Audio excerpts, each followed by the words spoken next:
సిమ్లా ఒప్పందం రద్దు అని చెప్పి దీనికి అంటే మనం ఈ మాట చెప్పంగానే సింధు ఒప్పందం రద్దు అని మనం చెప్పంగానే సిమ్లా ఒప్పందం రద్దు అని వాళ్ళు చెప్పారు. సిమ్లా ఒప్పందం ఏంటిది తెలుసా? పాకిస్తాన్ బంగ్లాదేశ్ గొడవల సందర్భంగా బంగ్లాదేశ్ విముక్తి కోసం భారతదేశం జనరల్ మానిక్ షా ఆధ్వర్యంలో సైనిక చర్య చేసింది.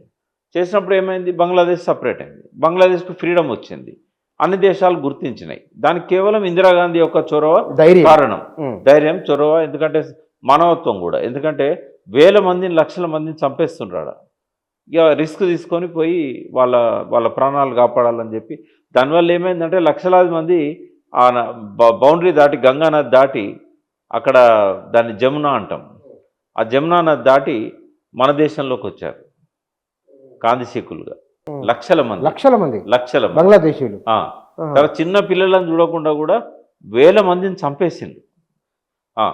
అక్కడ హిందూ ముస్లిం అని లేదు, బంగ్లాదేశీయులు ఎవరైతే పాకిస్తాన్కు వ్యతిరేకంగా ఉన్నారో అందరిని చంపేస్తా పోయిండ్రు. అయితే అటుపక్క బంగ్లాదేశ్ ఉంటుంది, ఇటుపక్క పాకిస్తాన్ ఉంటుంది, మధ్యలో భారతదేశం ఉంటుంది. విమానాలు పోవాలన్నా మన గగనతలం మీకెళ్ళే పోవాలి. కాబట్టి ఇందిరాగాంధీకి తప్పనిసరి అయింది చొరవ తీసుకోవడం. అయితే ఆ టైంలో పాకిస్తాన్ ఓడిపోయింది యుద్ధంలో. ఓడిపోయిన తర్వాత వెనక్కి తగ్గారు, చేతులు ఎత్తేసారు, మేము ఇంకా యుద్ధం చేయము అని. అయితే అప్పటికి మన వాళ్ళు పాకిస్తాన్లో 13,000 చదరపు కిలోమీటర్ల భూమిని ఆక్రమించిండ్రు మన సైన్యం. వాళ్ళ మిలిటరీని వెనక్కి పంపించుకుంటూ 13,000 చదరపు కిలోమీటర్లు, చాలా పెద్ద. అంటే మనకు తెలంగాణలో ఒక 2 జిల్లాలంతా, మహబూబ్ నగర్, నల్గొండ అంతా చాలా విశాలమైన భూమి ఆక్రమించి 100 కిలోమీటర్లు, 13,000 కిలోమీటర్లు, స్క్వేర్ కిలోమీటర్స్, చదరపు కిలోమీటర్. సో అది మొత్తము, ఇప్పుడు మొత్తం జిహెచ్ఎంసీ 624 చదరపు కిలోమీటర్లు. ఇట్లాంటివి.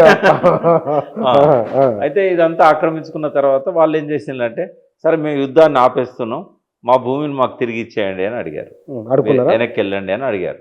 అడిగితే ఇందిరాగాంధీ ఏం చేసింది, మన లక్ష్యం పాకిస్తాన్ ఆక్రమించుకోవడం కాదు కదా, మన లక్ష్యం ఏంటంటే బంగ్లాదేశ్ను విముక్తి చేయడం, అక్కడ మాసకర్ని ఆపడం. కాబట్టి వాళ్ళ బుద్ధి చెప్పగలిగినాం, మనకెందుకు ఈ భూమి అని చెప్పి సిమ్లా ఒప్పందంలో ఆ భూమిని వదిలేసింది ఇందిరాగాంధీ. వదిలేసి ఏమన్నదంటే, బౌండరీ గీసుకుందాము, ఇప్పుడు మేము ఎంతైతే మీకు వదిలేసినామో అది బౌండరీ, మీ భూమిని మీరు తీసుకోండి, లైన్ ఆఫ్ కంట్రోల్ పెట్టుకొని వాళ్ళు అది చేశారు.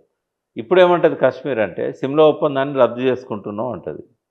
అంటే there is no boundary, Pakistan. ఇప్పుడు దేర్ ఇస్ నో బౌండరీ, ఇప్పుడు సరిహద్దు లేదు. ఇదేంటంటే వాళ్ళు ఎక్కిన కొమ్మను వాళ్ళు నరుక్కున్నారు, వాళ్ళ బొంద వాళ్ళు తీసుకున్నారు. అంటే గంత తెలివింది వాళ్ళకి. ఇప్పుడు దేర్ ఇస్ నో బౌండరీ. ఇప్పుడు మళ్ళీ పాకిస్తాన్తో యుద్ధం మొదలవుతున్నది. యుద్ధం మొదలైనప్పుడు ఇక వీళ్ళు కొట్టుకుంటూ వెళ్ళిపోతారు. 3 సార్లు ఓడిపోయింది పాకిస్తాన్ మనతోనే. ఫస్ట్ 1962లో, 64లో మొదటిసారి, రెండోసారి 71లో, మూడోసారి కార్గిల్. 3 సార్లు ఓడిపోయింది. అయితే ఈ 3 సార్లు కూడా ఇప్పటికంటే చాలా గొప్ప పొజిషన్లో ఉండే పాకిస్తాన్, ఆర్థికంగా కానీ మిలిటరీ రీత్యా కానీ. ఇప్పుడు అత్యంత బలహీనంగా ఉంది. అయితే ఆ 3 భారతదేశం సంస్కృతి ఏంటంటే, ఏ దేశాన్ని ఆక్రమించుకోవడం అనేది భారతదేశ సంస్కృతి కాదు. అక్కడ బీజేపీ ఉండని, వాజ్పేయి ఉండని, మోడీ ఉండని, గతంలో జవహర్లాల్ నెహ్రూ ఉండని, ఇందిరాగాంధీ ఉండని, రాజీవ్ గాంధీ ఉండని, మధ్యలో వచ్చిన మొరార్జీ, విశ్వనాథ్ ప్రతాప్ సింగ్, చంద్రశేఖర్, ఎవరిదైనా పాలసీ ఏంటంటే, మన తెరువుకి ఎవడనైతే ఊరుకోము, మనం ఎవరి తెరువు పోము, ఇది మన పాలసీ. సో ఈ పాలసీని ఇప్పుడు బ్రేక్ చేయాల్సిన పరిస్థితి వచ్చింది.